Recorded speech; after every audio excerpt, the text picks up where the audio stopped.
wondered why we keep remaking the same movies over and over again? Why every movie theater you see every weekend is something you probably saw 5, 10, 15, 20 years ago? Well, so did we. And on Hollywood Already Did It, we're going to try to answer that question. As always, I am your host, Blake Schultz, and with me is Terrence Tatum. Hello, everyone. And this is your weekly podcast where we analyze why movies keep coming back around the bend year after year. This week, we're kicking off 2022 with Scream 5, or a movie just called Scream, which infuriates me, but I still liked the movie. But numbers are important to movies because I don't want to have to now spend the rest of my life going Scream in 1990 or Scream in 2021.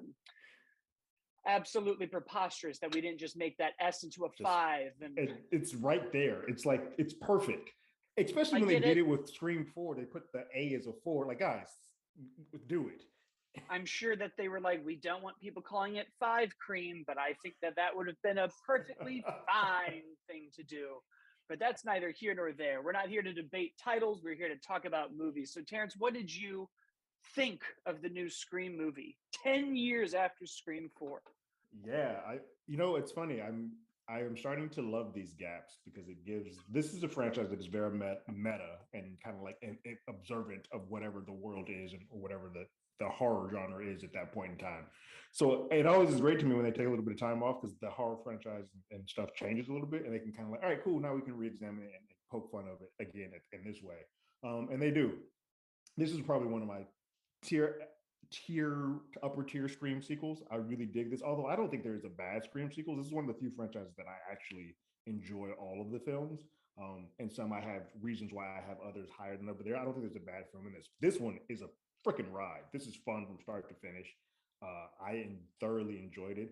It is one of those, we're getting a year of the last couple of years of those requels where we're kind of like, they coined the phrase in here, but the requels where we get those nostalgia originals like Star Wars or Ghostbusters and kind of bring in the legacy characters and add a new lifeblood into it. And I think this is a perfect blend to do all of that while still feeling fresh and actually having a little bit of something to say to some people that probably don't want to hear it, but should hear it. What if the Snyder Cut was a serial killer? Exactly. What if the Last Jedi Twitter fandom put on a mask? Exactly. Yeah, but I thoroughly had a good time with this. I've seen it twice now, and I'm glad that this exists. I'm glad this Scream's back.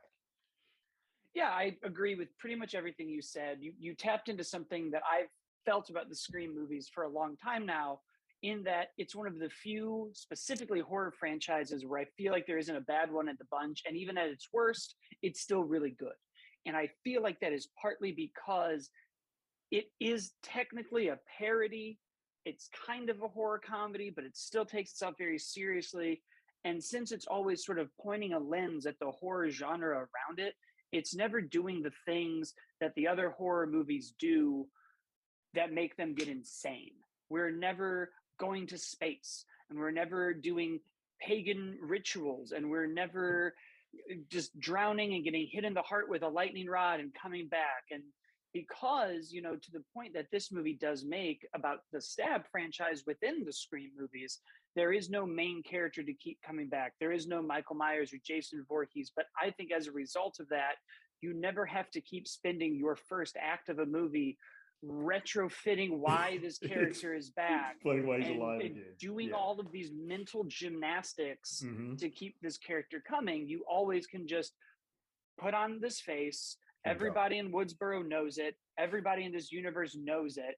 And then you just have a whodunit. And in doing so, it's been able to keep itself relatively grounded. We get a little out there story-wise, I think, at the most in Scream 3 when we're doing trilogy rules and doing the secret from your past and what was Sydney's mom doing way back in the day, and the ghost stuff. Yeah, I think the series as a whole does do some mental gymnastics with legacy that they kind of just like, with this person knows this person's attached to this. Granted, it's all in a small town, so I guess I can kind of go with it. But yes, that is the one thing that this does sort of stretch at its core a little too far sometimes. But everything else in this movie works. And I think the reason we have the Ready or Not directors here working on this is because of what they did so well in Ready or Not. They took kind of a horror mystery, really, right? There is kind of the question of whether or not this is Mm-hmm. supernatural throughout the entire movie. It's not really a whodunit, but there is sort of an overarching question of what's really going on. And they Correct. did that all in one location. So they know how to use setting to their advantage and use framing to their advantage. They understand how to balance horror and comedy, which I feel like is very, very challenging to do because you're either going to make the comedy not take the horror seriously, or you're not going to be scary enough, or you're not going to be funny enough. Right. And it's very easy for the comedy to do what kind of scary movie does and make everything silly. And it's easy to also then not be funny enough. And then all your other dramatic and horror beats don't hit hard enough because you're trying to be funny. It's just a very weird balancing act of like when to make the joke and when to make the scare. And I know that Mm-hmm. they're like, these genres are cousins, but like sometimes cousins should never kiss. There should be no So kissing like cousins. that's like, yeah, this doesn't really work. Yeah. But here they are figuring Yeah. it out. And I think that's when you sort of take that and put it in Ready or Not, or put it in Scream rather, you get a lot of the things that make the original Scream work. The mystery, the suspense, the comedy elements, and even these very small, tight locations. We're in a house, we're with a villain who gets knocked over. It's always fun to just see Ghostface fall and get hit I and think hurt. that's one of the best parts of this series, is to see Ghostface get his ass kicked, get a door thrown at him. You're like, Jesus Christ! Because at the end of the day, we all as an audience know that that's a normal person under that mask. That is a regular person who just has lost their mind under that mask, and that just kind of amps up the audience a little bit more because you're like, oh, who the fuck is that? Who's under there? And right, exactly, because when you get to your Michael Myers and your Freddys and your Jasons, they're so much of their intimidation and fear is like hitting them with a bat and their face just goes to the left and then comes back and you're like, oh no. Yeah. But where that gets crazy is when you look at something like Halloween Kills, when we've beaten Michael to the inch of his life and then he gets up and you're like, okay, we got to make some So game time decisions here. Is he supernatural or a right, is person? he not What are we right? doing? Like where are we? What are And then we? Yeah. there's almost something scarier about a character that can take the hit and get up again and keep taking it and getting up. And you Yeah. almost are more like, oh, I don't like that. Because if that person got into my house, even if I like really knocked them down the stairs, they would just keep getting up. And Because I like, I don't love. know, if a ghost appeared in my house, I would be like, well, that's the end of it. The Well, I ghost will bet kill me I am now. guess. Yeah, I guess I will die now. That's why I love this. I mean, it's something simple, but like there's a sequence where one of the Ghostface killer or killers is shot, and then they show that they had a bulletproof vest, and I'm like, yep, perfect. That explains why this still not doing that supernatural shit. They're just a normal person who's prepared. Well, that's where, 3 eventually is like, just shoot him in the head. It's like, Right. almost exhausting where you're like, okay, let's just, but that's become so much part of the franchise. It's like, they always get back up and then you just got to blow their brains Yeah.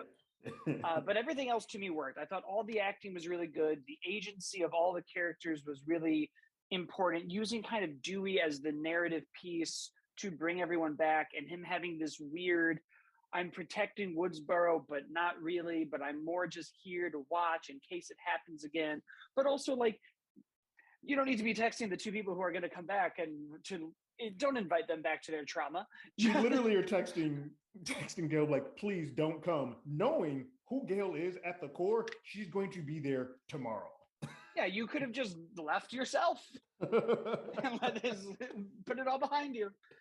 I liked kind of roping in the new characters. I love when Scream is at its best is when we're dissecting horror movies and when we get into what's an elevated movie against slasher films, and we start kind of taking some of the piss out of those ideas. Yeah. And when we get really into the requels and the fandom and how you have all like, these like meta relation conversations, characters and then the whole title things, like we're not going to put a number after it anymore. All of that stuff works for me. It tickles that back of my film going brain. I'm like, yeah, I like this. I was mad that they made a joke about not putting a number in front of a new movie when you didn't do that. I was just sitting there like, you mother.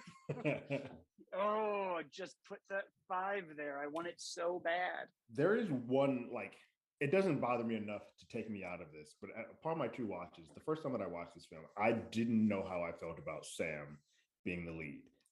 And I wasn't sure what it was. It's like I liked her performance, and I overall dug her, but there was something that was just off.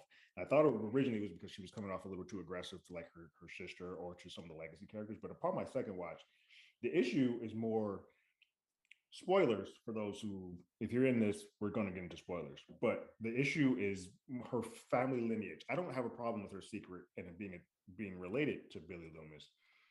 It's just that towards the end of this film, they start making her images make it seem like Billy Loomis is a good person or is trying to assist her, and it kind of rubbed me the wrong way. I'm like, nope, I don't want that, because you can do this scene, you can do this part about her being a serial killer and stabbing her without me showing him like, there's the knife, go get the knife.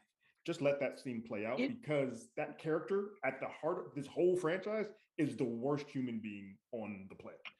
it almost felt like they were going counter to what they were saying, because they bring up like, oh, they made these Mary Sues, and the person was like, were you worried that people were going to say that about this movie, so you had to have this a weird almost Excalibur moment with the knife and Billy Right. being like thumbs up? Because there's no, we talk about her like being on antipsychotic, so she's seen Billy Loomis because she's on antipsychotic, she's, and they're clearly not working, but we don't really do anything else with that. We never are like, oh, there is no killer, there only Right. was one, there isn't, you're in this from another point of view. And there also was never really any effort to make the legacy of Billy Loomis good. And you Right. probably could have, if you really wanted to go back to Scream 3, you could argue like he was manipulated and he was used by this Right. other person. And really, the bad guy of this whole franchise is the main villain from Scream 3. Yeah, But we don't really try to do that. We're not really trying to rehabilitate Billy Loomis. right. And there's not really even a narrative around his legacy. So for at the end, for him to have that like force ghost moment, even I was also a little like, okay, Yeah. I know we wanted to bring him back somehow, but like, And it's weird because I'm torn, because the actual line that she says when she's stabbing him, like, don't fuck with, like, one thing you don't do is go fuck with the serial killer's daughter, that works. But I think that works without us seeing that image. Like, we are yeah, already been given that information, so we don't need to have yeah, that part I playing. would have rather had a few more scenes with Dewey than Right. him in the car with her. Exactly. Like Same. that's kind of where I go. Yeah. But yeah, that was probably one of the But that weakest wasn't points. enough But to everything else I dug. And now that I am willingly aware of why that didn't work, Sam works for me. I dig her a lot, and her sister yeah, is badass as hell. Like, oh yeah, they're both that opening great. sequence is great, and that whole hospital. There's so many great sequences in this film that I kept saying, like, how do they keep one upping this and making me both be on the edge of my seat, but also having just a damn blast with this, and it's bloody as shit, which is great. Well, that I was going to say, the main reason that so much of it works is that work we do with those main characters and the very like CW almost way of talking. It felt very Sabrina the Teenage Witch. Yeah. They all have taken elite film classes and are describing these things. And Kevin Williams, even though he didn't write this, you still have that sprinkle where Kevin Williams makes it feel like every teenager is the smartest person in the room. and it works very well here because that's kind of what we're doing. Uh, and I really enjoyed all of the like new people, and I loved the small moments of like, I would go hook up with you, but I don't know because maybe you might be the killer. It's great. Don't take this the wrong way. And I was like, that might be the smartest thing I've seen in a horror movie, of just be like, you know what, we can have sex whenever we like, but there's a murderer around the floor. People are dying. Because I was like, you know what, he raises a good point, because even if she wasn't the killer, why would you go? And like, right, and in his defense, at that point, the audience doesn't know, but he knows that that's the house. So no. Yeah, right. No. Yeah, I really dug all of that. I loved having the whole shrine to Randy and seeing his family and getting into the sister. Yeah. My favorite parts of the movie play out like YouTube video essays. And a part of me is like, maybe I should just be watching more YouTube video essays. But I was like, I thought they did a really good job of kind of capturing the spirit of really all of the Scream movies. And you're right, it is a bloodbath. Every death is violent. Every death is awesome. There's just enough jump scares and just enough like Judy's moment of driving home to save her son is like, they keep finding these moments throughout the whole movie to just crank it up. It never really just feels like there's a body count, almost every death feels very personal. Yeah. And as much as I love Scream 3, I think Scream 3 does have moments of just complete, like, we're going to stop the intensity. We're going to stop this level and kind of just like mellow out for a little bit. This is like, we're going. Once we have you, we are not stopping until we get off this ride. Which is also how Ready or Not was. That was Yeah. a movie that kind of put everything onto the table and then just went, great, you have everything you need to know. We are off to the races. Yeah. Like, we're in this now. I loved the reveal of who the killers were. I love, giant spoiler, that Dewey clocks it right away, and that he even is like, "Come on, man!" He said it right away, right at the beginning. Like, he oh my got it God. in one, which was also the best way, I think, for us as an audience to be like, it's not him.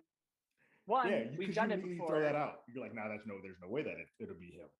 Because even Sydney is like, it's so derivative that you're the villain, and I was like, it's sort of weird that they picked a villain to almost intentionally be derivative, just so they could pretty much tell him he's derivative. Like, he's here the whole time. Yeah. Like, I kind of dig that. Like, that we sort of were like, you know what? The best way to insult this guy who thinks he's this like brilliant creative genius and he's giving the fans what they want is to sort of be like, hey, what you're doing has been done and the fans will not like it. You're just a copycat. Right. You suck. And I was like, this is great, because that is also like, we'll have a whole conversation about fandom here in a second, but I feel like sometimes they're right and sometimes we're wrong, and sometimes they might be right, but the road to get there was wrong. Correct. Like Snyder Cut, which I thought was an improvement, but I also was like, I don't like how we got here. I don't like how we, I don't mind that we're here now, but I don't like how we did it. Yeah. There had to be a different way. Mm-hmm. I do like that it also outed Jesse. It doesn't matter, but we'll get something like Sonic that switched because the audience is like, no. And now I will forever love those movies instead of being haunted by a ghost like Christmas Past every summer. I thought the whole thing hit really well, and it's interesting, kind of, I think, when you look back then of the like, why are we here? Why are we doing another Scream movie? And I think the first big thing to differentiate Scream from a lot of other horror movies is sort of the point we already brought up, that it hasn't quite gotten bonkers yet. We haven't done the billionaire that graduated from Westboro is going to take a high school crew to space. And now the Woodsboro massacres are going to happen in space because the Elon Musk wannabe is in, like, we're not doing that. Right. And now I've put that into the ether. And why wouldn't we now? But so there's those reasons, but I also feel like it has been 10 years since Scream 4, and like another 6 or 7 before that. Mm-hmm. We always have a lot of space between these, where even when we have space between Halloween movies, there's just another one. There was a minute where we were getting Nightmare on Elm Street and Friday the 13th back to back to back to back. Correct. Even in other franchises, I get a Spider-Man movie every 2 years. Like, I get 4 MCU movies a year. Star Wars will never end. Fast and the Furious is like an annual outing. It's become like every 2 years, damn near. Yeah, it's like my cup is runneth over on some of these. So I think that's part of why it's like, this one's fine. But you also have to look at kind of what this franchise sets out to do that makes it unique, because it's not quite scary movie, let's just be wacky and parody and slapsticky. It really is a mirror up to the franchise. And I think when you look back at the original Scream in the 90s, when the slasher franchise, to the best of my knowledge, was pretty much done. It was dead. Yeah. Like, we were, right, we weren't doing too much. Was New Nightmare after Scream? New Nightmare might have been, I think it's 98, because I know Scream's 96. Yeah. I feel like New Nightmare is 98. I don't know why I have that number. So yeah, we weren't even revitalizing in there yet. Halloween was going crazy. No, Nightmare's before. Okay. It's 94. Yeah. But that's still 4 years, or I believe 4 or 5 years before we get to Scream, because 94 and then 98, I think, is Scream. I think that's correct. 96, so 2 years. 96, yeah. Yeah, but the slasher franchise was pretty much done. And people, we've got to remember, while we like New Nightmare, New Nightmare wasn't well received. Right. The Nightmare on Elm Street audience did not like that movie. Yeah, because it was basically the Matrix 4. Correct. For that time. Like, right. That's kind of what we did. And it's interesting when you look at how Scream both saved and changed the game, because normally when you look at like the Westerns, a lot of people look at Blazing Saddles and go, well, the second we parodied it, it died. The second we sort of came out and went like, we're making this funny joke now, we couldn't take these seriously anymore. Where Scream, in a weird way, challenged the franchise by going, here are the rules, here are the tropes, here are the jokes, but we're taking those rules seriously. Mm-hmm. The comedy isn't coming from us making fun of the jokes. The comedy is coming from these other situations around it. It's very similar to why Ghostbusters work. We take the science very seriously. Correct. And the audience and the moviegoers, the audience being in on the joke. Like it's something that they're doing together. Not making fun of you for liking these movies.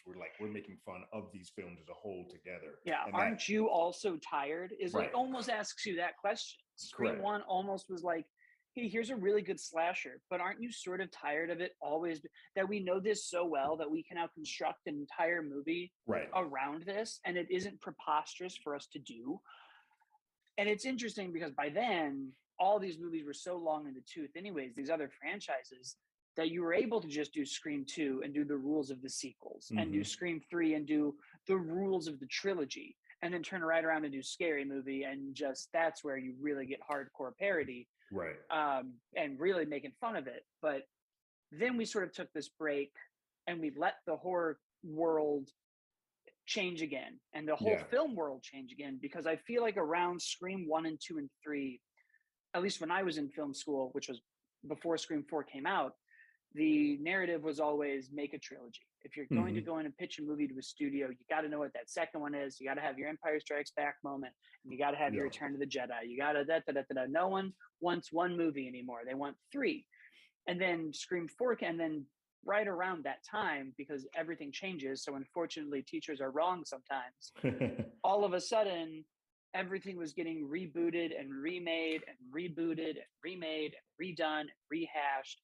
And the world was changing. New media was coming out, and YouTube was becoming a thing. And suddenly, from that, Scream 4 kind of emerged, and in such a weird way, was ahead of its time, because it was doing the reboots. And what are the rules? Are there still rules? The rules are different, but we're also filming everything. Oh, everyone's going to have a camera influencers soon. And fame and always watching it. Like it, Scream 4 has definitely been, as people go back to watch it now, they're like, oh no, this was saying a lot of things that we probably should have paid attention to. It would have almost been more relevant for some of those ideas to be in Scream 5.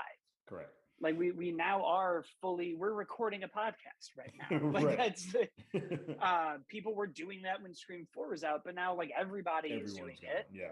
And everyone's on Twitch, everyone's on TikTok. I have 3 cameras in my pockets at a given time. My bedroom is basically a small studio now. Like it's insane. And it is a very weird thing. We're now chasing likes and retweets and fame and all these things that other people have said more articulated than I have. But all of that was boiled into Scream 4, along with this concept of the rules and the audiences are changing. Because that's when that movie also started being like, well, these people aren't safe anymore. It's no longer okay to do some of the like discriminatory kills of people of color or LGBTQIA people getting slaughtered first. We're not doing that anymore. Right. Is the original still safe, or do you take a big risk and take them off the board? And then you get to Scream 5 and spoiler alert, you at least take one of them off, which is interesting because then you do get to Scream 5. And I think before we really go like, well, why are we making Scream today outside of a Paramount needed to release something in the first quarter of 2022 because they released nothing in the fourth quarter of 2021. Correct. Which is also when people are like, why isn't it on Paramount Plus? Because that studio changed hands when they made a decision to push Maverick out of Q4. And then those people went away. And the new people do not want to go away. They're like, no, I want my job. Yep. So unfortunately, their hands, I think, were tied by that. But I think when you look at it now, right, we have also once again changed. I think if we had done Scream 5 in like 2013, we would have been like, what are we doing? Yeah. Why are we here? Foreign movies, The Purge, Blumhouse, what are we going to play with? The slasher was sort of once again gone, and this kind of found a way to, instead of going, what's the state of the slasher? Because I can't name you more than Halloween kills in this one that really come out very frequently. No, yeah. At least major releases. Right. but we found a way instead to go, well, now it's going to be about comparing this to elevated horror and really kind of going like, well, is this, don't you kind of want Scream back? Don't you want the slasher back? Or are we now just going to be A24 all the time? Right. And I think that's why I love the opening of this so much. So her talking about the elevated horror, I was just like, yeah, those are good movies, and I like them all. I also really like this, and sometimes I don't want to have to like think at the highest brow level when I go see a horror movie. Sometimes I know what you did last summer. So can I have both? And I think that's what this film sort of is just saying, like, hey, there's room for that. That is great. You should love that, but there's also, we need to still play in this box too. We should still be a part of this as well. Yeah, and they don't do too much with the idea of the elevated horror, No, right? It is almost more just like, this is where we it's are now. correct. When you ask a person younger than us, It's essentially what's a your favorite timestamp. scary movie? Yeah, Yeah, it's a they're timestamp for the probably series. not Yeah. going to say Carrie anymore Correct. or Children of the Corn Right. or something else. But then where this really gets into where we are is the idea of the requel and the remake and the sequel and the Halloween 2018, the Ghostbusters, the Star Wars. Yeah. Everything now is doing this. And even when you look at the structure of this movie and you look at Star Wars, before we even get to the episode 8 of it all, we kill one legacy character in this one, just like we do in The Force Awakens. So part of me wouldn't be surprised if 6 and 7 get announced. If 6 and 7 get announced, and we start taking other that we ones start off. dropping one off each time. I agree. And it also makes it so that when you come back, especially for this type of a franchise, when you bring it back for a 6 and 7, you bring back those legacy characters, then you kind of can see all bets are off. You're like, oh, these folks are no longer safe now that we know that we are already doing this. We are actively taking one of these off the board. That leads to a little bit more of uneasiness. If done correctly, you can make a pretty solid film to the point where you start taking off the main two legacy characters remaining. Yeah, and it sort of depends on who. Like, I think we talked about this with Halloween Kills, where I'm like, so much of these movies now are about surviving trauma and surviving your trauma that I kind of don't want to watch the trauma win. Right. Like, I almost think eventually Sydney just has to stop coming back. Sydney, you have a family now. Don't go to Woodsboro anymore, for the love of God. Like, there's not. We've burned the house down. It's over. Like that, we're done. But I think when you sort of get into that, that's exactly what's happening and what you keep seeing. And we do keep going back. No Way Home just brought back all of its Spider-Man characters. I was trying to think of another one, yes. Every single franchise that I can think of now, the new Leatherface that's coming to Netflix is also like, well, the first one happened. And now he is going to go deal with this stuff. But this Terminator does it. Every other franchise now is sort of taking not just the nostalgia that you have of the franchise, but the quality of when that dipped and is now being like, wouldn't it be cool if we could just take stocks and just reinvest before it crashed? I think what's really funny about this series, and it's kind of, Star Wars is probably the only other one just because of the legacy of it all. But Scream's the only other series out of all the other ones we sort of named where they're like, cool. We want you to remember all the sequels, everything. Whereas most of them are like, remember the first one, and we will ignore everything else that happened before this until now. Yeah, I mean, that's exactly what Halloween did. I believe it's what Leatherface is doing. Terminator has done it that lady one doesn't exist. 3 times. Yeah. Terminator has done it. They won't stop doing it. It's bizarre. It's really, I feel like we're even getting more and more of it into like horror movies where we do kind of keep being like, well, this one was good. Right. These ones weren't. Take that one. And it's an interesting thing to start kind of dissecting and looking at and being like, well, what are the rules of a requel and do they always work? Because now we have to infuse what did work, what fans liked. And that brings us into the fandom of it, which is my favorite part of the movie because my God, is that a forest fire right now? And just using Stab 8 as the moment that it all went down. I love that they gave Rian Johnson a thank you in the credits. Yeah. I love that we're mentioning him by name as directing the movie. And I love that we are just kind of being like, look how toxic it's getting. They're throwing, yeah. They actually use YouTubers, real life YouTubers and podcasters to be on those. I love that whole segment of him just watching what the hell, the world sort of burning around fandom And then obviously the mixed twins, her whole fandom speech and about all of how these sequels and requels work. I was like, oh, this is perfect. I But it's love all of also this. it's such a creative way, I think, to reinvigorate this a little bit because when the original Scream came out, there was so much conversation with the two killers at the end of, well, do the movies make you violent, Sid? Do you think this made us violent? No, it just made us more creative. And we kind of deal with that idea that we've dealt with in society forever of like, is the art making people violent? Is art Right. the games or the movies? Blah, blah, blah, blah, blah. And now we're sort of positing that no, the movies aren't making the people violent. Their relationship to the movies is making them violent. And that's a very interesting thing to play with because it's no longer the concept that like I'm seeing violence and I therefore am now going to go become violent. They're now positing that I'm going to make such a strong bond with this With a franchise and these community, characters right. that when you hurt them, When you I'm just going to lash I out, am angry, I am snapping out. Yeah.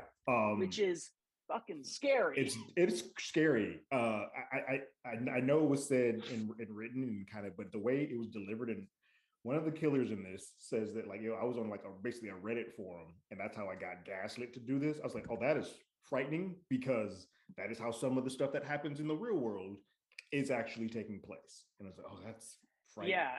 And they do a good job of justifying their villains because that's what you need. Otherwise, these guys are just, and they are idiots, right? Yeah. Like these people are insane, but it's very interesting to hear their point of view. And it's almost scary to hear their point of view when they are like, but don't we deserve it? And didn't we commit? And they laugh at us. Yeah. And it's like, oh man, this is crazy.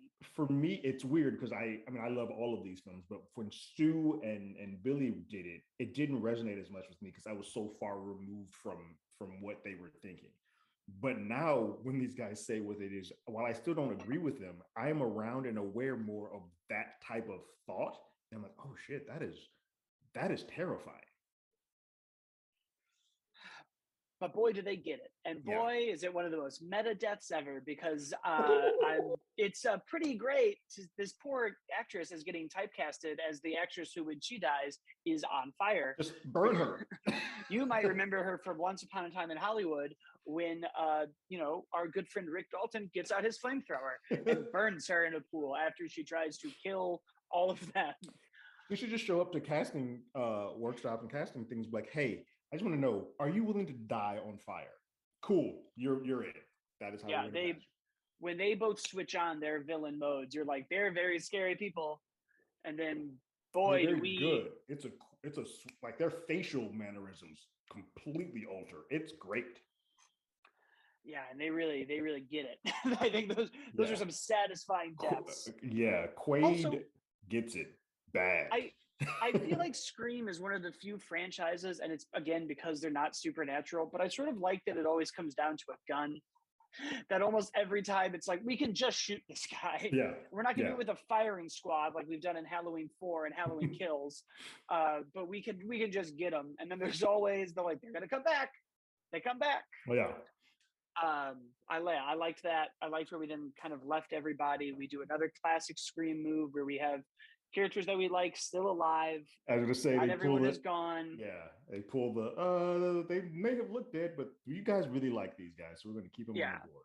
but the test audiences say otherwise. Exactly. uh, we gotta keep Dewey. For those who don't know, that is a real story of a Dewey was screening good that as they dead in did. that first Dewey's movie. dead in that first movie, and the test audiences were like, "But we like him." And they were like, "Well, then we'll do a quick reshoot where he just gives that thumbs up in the back, And and we're subsequently, done." we will stab the shit out of him for the rest of this series. And that's why part of me was like, "Oh, the focus group didn't save him this time." They were ready. They wanted blood now. Now the Indeed. fans, we talked about this when we did Bond, but it's like we're ready to watch our heroes die, which is There's a both weird and interesting. it's a catharsis, I think, like especially for an audience like who's grown up. This series has been around for 25 years. You have a moment where he and Gail sort of have their reconnection. And it's sad. He's like, "Yo, I wasn't good enough to live in that city. I had to come back here. This is where I need to be." And then he kind of just does the one thing like, we need to end this. And it's like, "Oh yeah, that's a perfect Dewey way to go out." Oh, yeah. It's a cathartic moment that the audience sort of earned throughout this entire process. So I think it feels way more lived in. It's one of those ones where I wish it's granted we're getting a little bit with his nephews and nieces, but I wish Randy had gone a little bit longer than he did in two, because I feel like his character could have been one of the legacy characters that sort of existed, but I think they took him off the board a little too early. Right. Yeah. I would. Yeah. I'm curious to see where they go now. A part of me is like, I think Scream does sort of work best when we give the genre Breathe, itself time to breathe, cook. breathe a bit. Yeah, Yeah. And I was like, okay, we did this parody.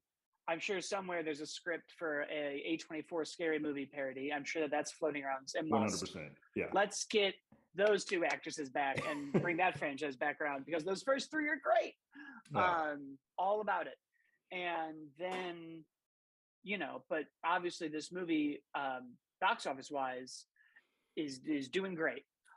yeah. Similar, like just we're almost at Halloween numbers. We're at 30.2 for the 3 day. It's probably gonna get up to 36 for the long weekend. For the four, yeah. For some fun comparative numbers, our first Scream opened at 18 million in 3,000, or no, I'm sorry, that's Scream 4. Scream 1 opened with 6 million in Mm-hmm. 1,400 theaters. And then that movie was such a phenomenon that it immediately, the next year, almost to the day, brought in 32 million, which is again where we are now, and then 34 million for Scream 3, then a big dip for Scream 4 into 18, probably because 3 wasn't well received. And we had waited 10 years. And I feel Mm-hmm. like in a weird way, there was a period where if you waited 10 years, you weren't going You to do were, well. yeah. And now if you wait 10 years, you're going to You do are the fine. greatest thing ever. Yeah. Like it's Yeah. very strange. It's a weird way but how that works. Yeah. clearly, there's a lot of things to look at here. I think the first one being people were excited. Ready or Not did very well for especially the horror community. Like Mm-hmm. that movie didn't make too much money, but for a Fox Searchlight movie, it did pretty You well. did well, and got a buzz like that. All that core group So really when you spoke highly bring of that. them in to do a major franchise, I think people get excited. Yeah. Sometimes I'm like, let the original people keep making original things, but then I'm also like, but also let them make the things that I like. Yeah. I want all of it. But then, obviously Omicron's still out there, but people are Yeah. vaccinated and people are boosted and people are clearly figuring out ways to go to the movie safely, It was which interesting is because I think the Mobius got moved.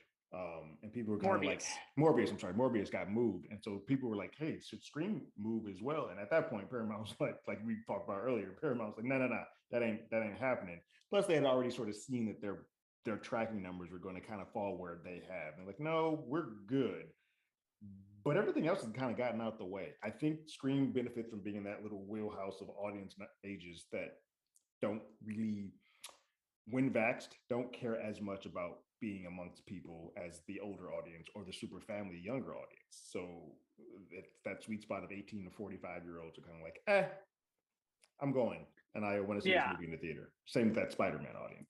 Those audience, Oh the yeah. Well, ages wise, everybody went to go see Spider-Man. right? We might as well have called that variant the Sinister Six variant. But yeah, I think it shows people are hungry for horror as they always seem to be. Mm-hmm. People are clearly hungry for this type of horror because we haven't. I mean, we just got Halloween Kills, which also did fine. Yeah. And by fine, of course, I mean very well.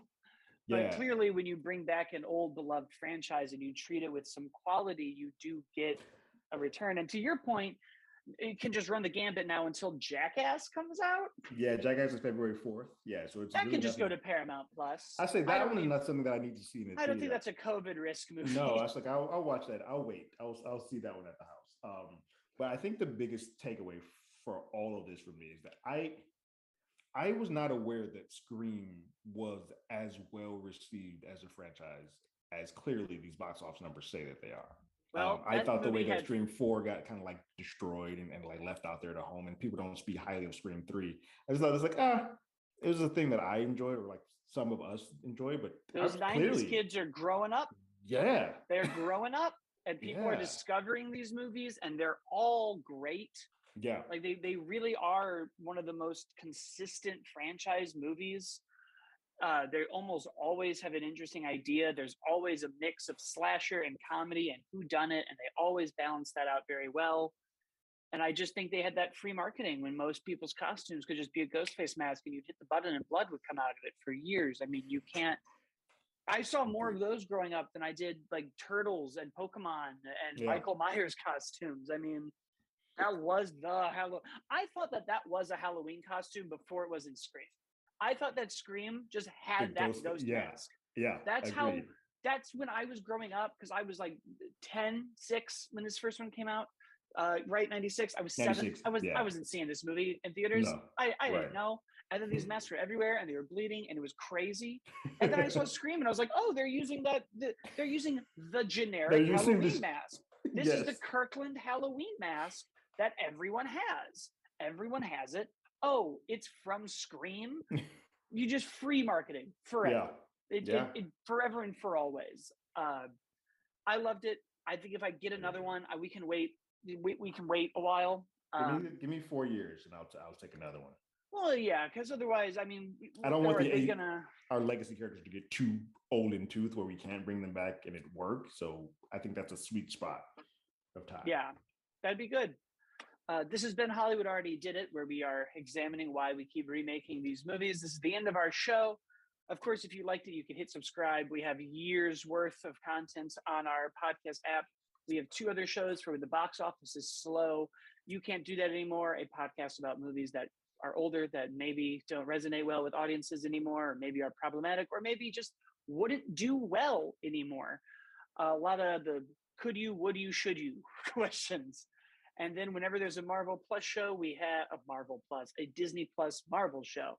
We have Marvel Pair Up, where we look at the history of whatever genre that's in. So we have WandaVision with sitcoms, Falcon and the Winter Soldier with buddy cop movies. And then there's the Hollywood Already Did It YouTube channel, where Terrence has his trailer reactions and episode by episode reviews of Dexter and Chucky and Boba Fett and all those other good things. And Peacemaker, which I'm loving. Yes. Loving it. So head over to YouTube, subscribe there, subscribe on the podcast app, and follow us on Twitter and Instagram at Hollywood ADI. I'm at As Always Blake, and Terrence is at Terrence Tatum, and we will see you, I guess, for Jackass or Uncharted. Now we've got a while. Yeah. We've got a while. Yeah. We'll see you guys then. Bye.